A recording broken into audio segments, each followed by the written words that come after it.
the wise men. Then Herod, when he had called upon the wise men, inquired of them what time the star appeared, and sent them to Bethlehem and said, "Go and search for the young child, and when you have found him, bring me word again, that I may come and worship him also."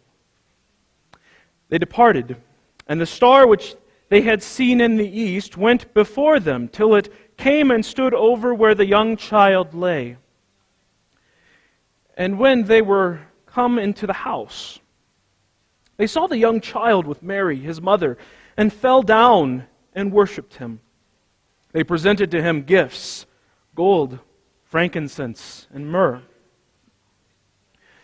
Though they saw but a tumbled-down shack and a poor young mother with a poor little babe, not like a king at all, meaner than one of their own servants, they did not shrink, but in great strong faith cast out all misgivings of common sense, and following simply the word of the prophet and the witness of the star, they accepted him for a king, fell on their knees, worshipped him, and presented their treasures.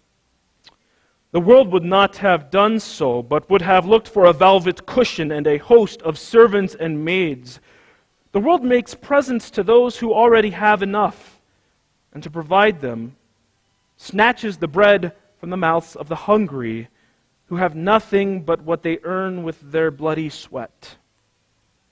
If we Christians would join the wise men, we must close our eyes to all that glitters before the world and look rather on the despised and foolish things. Help the poor, comfort the despised, and aid the neighbor in his need. Do not boast that you have built churches and endowed masses. God will say, "What do I care about your altars and your bells? Do I take pleasure in stone and wood?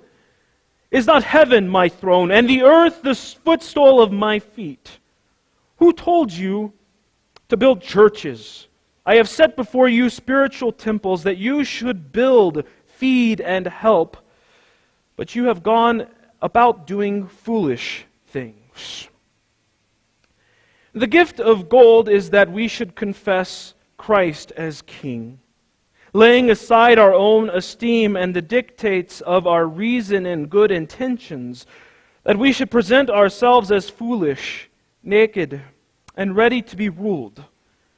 The sons of obedience are tractable, gladly accept the King, and bring all into submission to Christ.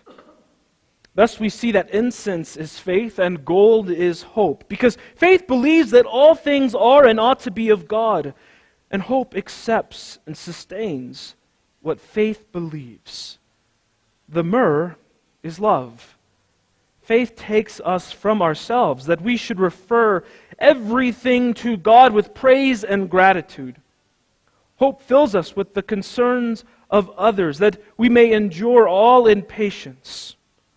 Love reduces us, so that we desire neither goods nor anything outside of God, but simply that we should commit ourselves truly to His good pleasure. This is the way of the cross, by which we come most speedily into life.